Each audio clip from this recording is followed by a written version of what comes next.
Lamar Odom remains in ICU after last week's incident that led the former NBA player to a near-death experience. Odom was found unresponsive at a legal Nevada brothel where he spent $75,000 on 2 women to take care of his needs. Following a drug overdose, he was rushed to a Las Vegas hospital. According to closed sources, Odom was transported to Los Angeles on Monday to continue his recovery. The former Lakers star woke up late last week and spoke for the first time since the ordeal at the Love Ranch, where employees said Odom used cocaine and herbal Viagra. The owner of the business said that they have a zero tolerance for illicit drugs. Former coach and mentor Jim Herrick told CNN that Odom's recovery will be quite a process. Well, there was no Mayweather vs. Pacquiao this past Saturday, but however, this fight did have its share of hype behind it. Gennady Triple G Golovkin took on David Muir for the WBA WBC interim IBF middleweight title. Both fighters came into the bout known as marksmen, with Golovkin posting 30 KOs and Lemieux having 32 KOs.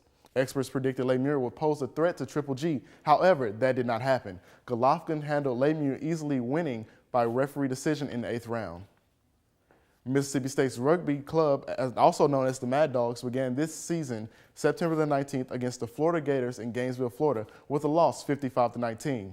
They returned back to Starkville to defeat Ole Miss this year 45-7 and gained their first win of the season.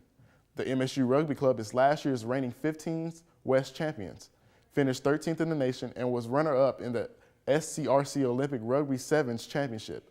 The Mad Dogs head to Auburn, Alabama to play the Tigers on October 24th and will finish their regular season at home against Alabama October the 31st.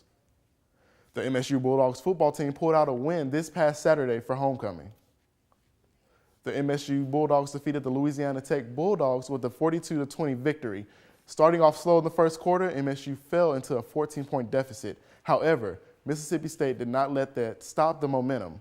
The Bulldogs rallied after a rough start to put together a decisive win. Senior Dak Prescott also continued his record-breaking streak by joining Tim Tebow and Johnny Manziel as the quarterbacks in SEC history to only have 50 combined passing touchdowns and 30 rushing touchdowns.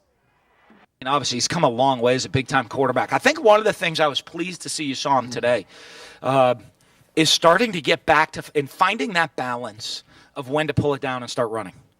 You know what I mean? Of when to pull it down and start running. Big news. On Saturday, the University of Memphis upset number 13 Ole Miss in a football game that made history. This game was the first time since 1976 that Ole Miss was beaten by a non-SEC team while they were ranked. Ole Miss was off to a good start with a 2-score lead until Memphis showed up and scored 31 points. This 31-point triumph by Memphis would be the only one that Ole Miss could not recover from, scoring the team's conference record to 2-1. The final score was 37-24, making Memphis now 6-0. This Saturday, you can catch Ole Miss as they will be playing Texas A&M in Oxford, as Memphis will travel to Tulsa, Oklahoma to take on the Golden Hurricanes.